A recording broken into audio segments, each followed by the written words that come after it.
O inimigo, ele não é invisível, Joel. As pessoas não percebem que ele é o inimigo. Porque ele está visível. Só que ele se fantasia de amigo.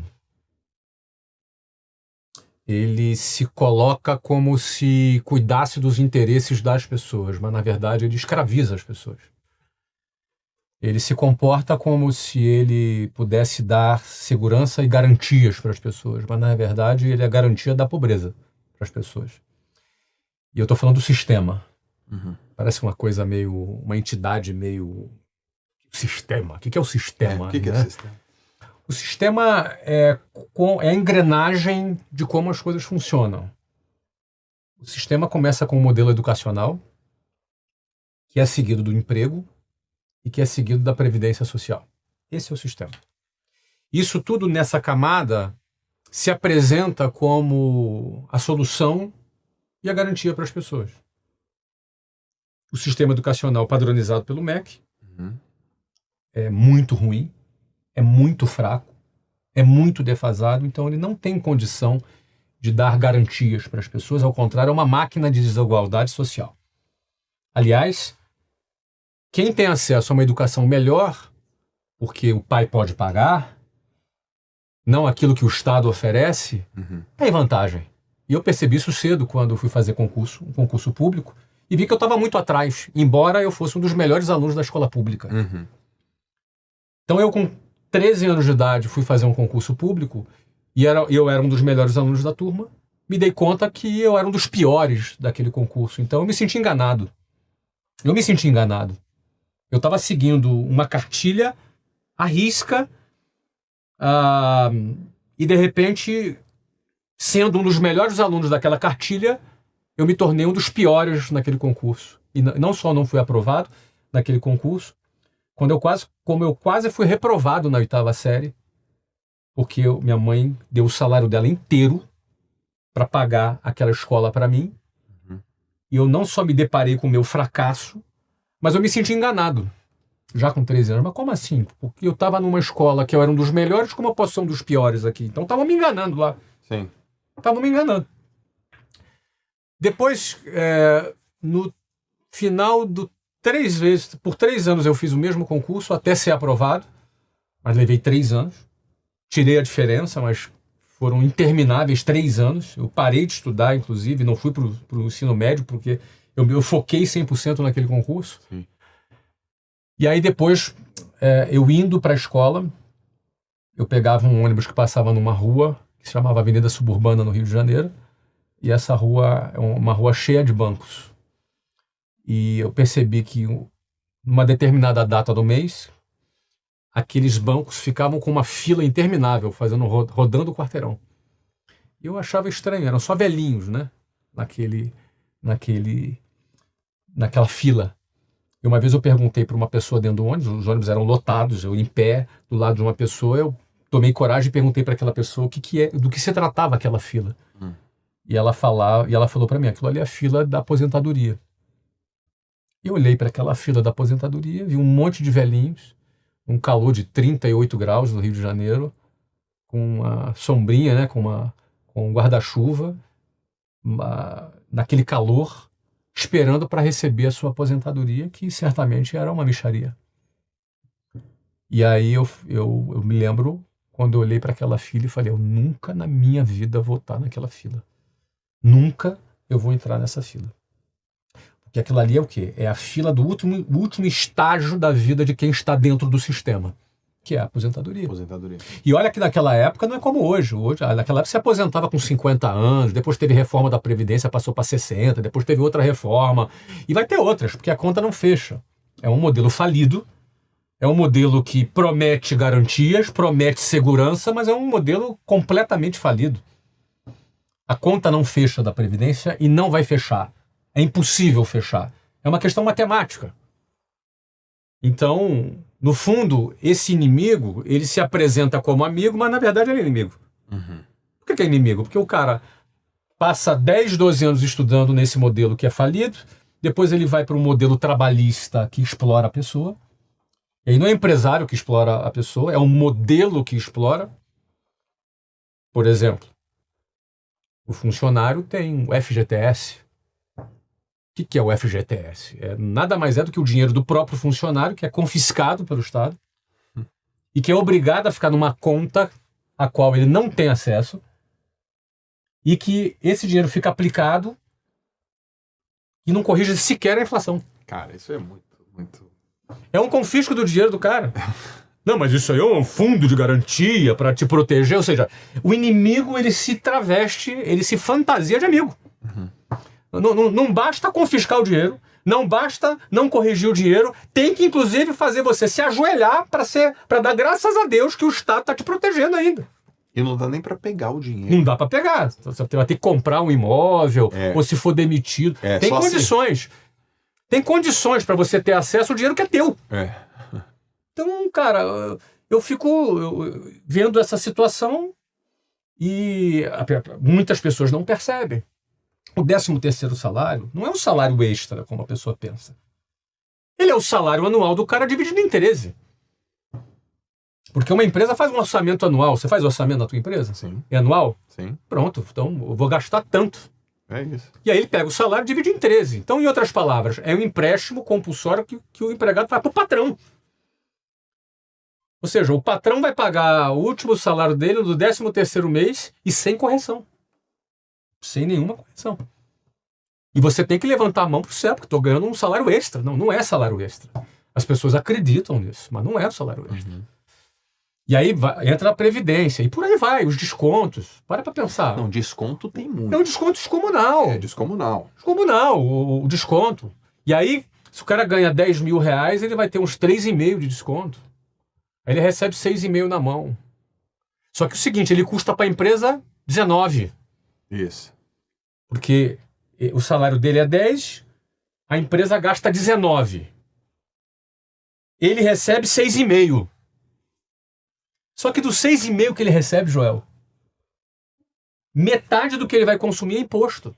Em média, hoje no Brasil, 50% é imposto embutido. Tudo que você compra. Em média, claro. Tem produto que é menos, tem produto que é mais.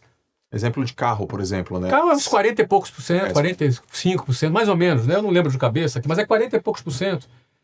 Cerveja deve ser 60%, 70%. Produtos de cesta básica é menos, mas na média, 50%. Em outras palavras, se você recebeu 6,5%, desculpa, se o teu salário era 10 e você recebeu 6.500 na mão, no fundo, esses 6.500, tudo que você for comprar, metade é imposto. Então, no fundo, esses 6.500 vale 3.250. Só que você custou para a empresa 19. Aí, pronto, agora os 3.250 é teu. Não, meu querido, desse dinheiro você vai pagar IPTU ainda, vai pagar IPVA. Você entendeu, cara? Você vai ter que pagar escola particular para o seu filho, porque você teve o teu salário descontado ali para pagar os impostos, só que a escola que o Estado entrega é uma porcaria. Aí você vai ter que pagar. A primeira coisa que uma pessoa, quando melhora de vida, Joel, é tirar o filho da escola pública e botar na escola particular. Porque ele quer o melhor para o futuro do filho. Então você paga 2 vezes.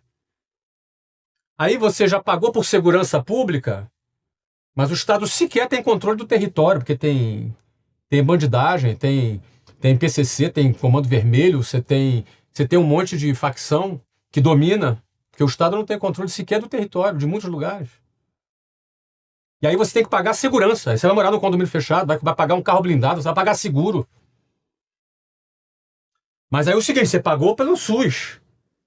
Você pagou pela educação, você pagou pela saúde pública. Mas agora com aquele 3.200 de um salário que era 10, que você custa 19, você vai ter que pagar agora plano de saúde. Então, esse sistema escraviza as pessoas. Não é o empresário que escraviza a pessoa, é esse sistema que escraviza. E ele se traveste de amigo, cara. Não é amigo, é inimigo. Quando as pessoas entendem que é inimigo, aí o jogo muda. Aí ela vai ter uma outra postura. Entendeu? Percepção. Essa noção. Que é o primeiro caminho para... Com uns 17 anos, 16 anos eu comecei. Começou, né? Para perceber, né? Igual... O mito do Platão, o mito da caverna. É o mito da caverna. É o mito da caverna de Platão. Pô, olha só, cara, tem lá um mundo, tem luz, tem árvore, tem Lá de fora da caverna. lá de fora da caverna. Qual que você acredita que é a solução para isso? Além da consciência. Primeira coisa, cara, você tá consciente disso? Consciente do que você paga, do teu desconto, da máquina que é falida, que ela não prepara, pelo contrário, ela te coloca em situação de desigualdade. Qual que é o caminho? Joel, tem uma, se não me engano, é Harriet Tubman, se não me engano, uma abolicionista negra americana que trabalhou libertando escravos nos Estados Unidos. Ela tem uma frase que é assim, ó: libertei 1.000 escravos, só não libertei mais 1.000 porque eles não sabiam que eram escravos. Eu penso que abrir os olhos é a primeira coisa. Entender que aquilo que se traveste de amigo, na verdade, é inimigo, é a primeira coisa. A gente entender que toda essa exploração que existe sobre as pessoas, e eu falo isso, cara, tendo a grana que eu tenho, o patrimônio que eu tenho, para mim não muda nada na minha vida, mas eu vim de baixo, eu não consigo. Aliás, eu arrumo problema falando esse tipo de coisa. Posso ser censurado, posso ser processado, você entendeu? Mas eu, desde quando produzo conteúdo, eu busco trazer às pessoas consciência sobre essa realidade. Porque se a pessoa não sabe que está sendo escravizada, muito provavelmente ela é uma candidata a permanecer escravizada pro resto da vida. Uhum. E o problema é que quando chegar lá na época do INSS, lá da Previdência, da aposentadoria, já era. Ele tem que descobrir isso enquanto é jovem, para não se submeter a esse tipo de modelo que nos foi imposto. Né? A gente nasceu dentro desse modelo. E eu comecei a perceber isso jovem. Eu falei, não vou entrar nessa fila. Tanto que quando eu comecei a trabalhar, eu não tive carteira assinada. Eu nunca na minha vida tive uma carteira assinada. Não quis ter. Não quis. Não, eu simplesmente desprezo todo e qualquer tipo de previdência social que venha do Estado, toda e qualquer garantia, a ilusão de garantia que o Estado supostamente vai me oferecer. Eu simplesmente ignorei isso solenemente na minha vida. E não é porque hoje eu tenho grana. Eu fiz isso quando eu era pobre. Quando você não tinha. Eu fiz isso quando eu era pobre. Porque eu achava balela. Político aparecendo de 4 em 4 anos, fazendo as mesmas promessas de sempre, e as pessoas acreditando nas mesmas balelas de sempre. Então, assim, eu ignorei solenemente esse modelo todo. Eu sempre achei balela. E aí, cara, a solução é quando você precisa ter coragem de se desprender disso, porque pensa que toda a manada está indo em direção do sistema, né? Todo mundo, seus amigos, seus parentes, seus vizinhos, todo mundo tem esse valor. Quantas vezes eu ouvi, mas você não vai ir na sua aposentadoria, como é que vai ser? E se você fica doente? Quantas vezes eu ouvi esse tipo de situação? E eu entendo as pessoas, porque quando você conhece um modelo de vida, qualquer coisa que esteja fora desse modelo, porque esse modelo você aprendeu com teu pai, com a tua mãe, com a tua família, com teus vizinhos, na televisão. Não é fácil você se desprender da manada. Não é fácil. Sim. Você, quando decide se desprender desse fluxo, você leva um tempo até você ter resultado. E durante esse período, você é taxado de maluco, de irresponsável, não é? Porque você não tem um emprego com carteira assinada. Eu nunca quis ter, nunca tive. Teus pais falavam nisso, eles estimulavam o quê? Meus pais me apoiavam muito, no sentido, porque eu era um garoto estudioso. Eu fui um cara que venci no sistema acadêmico, sabe, Joel? Uhum. Eu fui um dos melhores alunos. Eu passei nas melhores faculdades. Então eu não sou um cara recalcado porque eu não consegui passar. Sim. Eu passei nas melhores faculdades federais, que para um jovem da minha realidade só podia ser uma faculdade pública, porque meus pais não tinham condição de pagar uma faculdade privada. Então passar numa faculdade pública era um up, era o máximo, era o que alguém da minha realidade poderia ter. Sim, Então eu passei. Acontece que num dado momento eu questionei. Você entendeu? Eu questionei. E pensei que eu indo para a faculdade que eu iria, eu levaria 5 anos para me formar. Eu tinha já 19 anos. Eu fiquei 3 anos, né? Naquela história do concurso. Uhum. Então, eu ia me formar com 24 anos se não tivesse nenhuma greve, o que é improvável. Provavelmente me formaria com 26 anos de idade. E aí talvez fosse arrumar meu primeiro emprego de engenheiro de software, porque era ciência da computação que eu estava fazendo, engenharia da computação. E aí minha vida talvez começasse aos 27 anos de idade.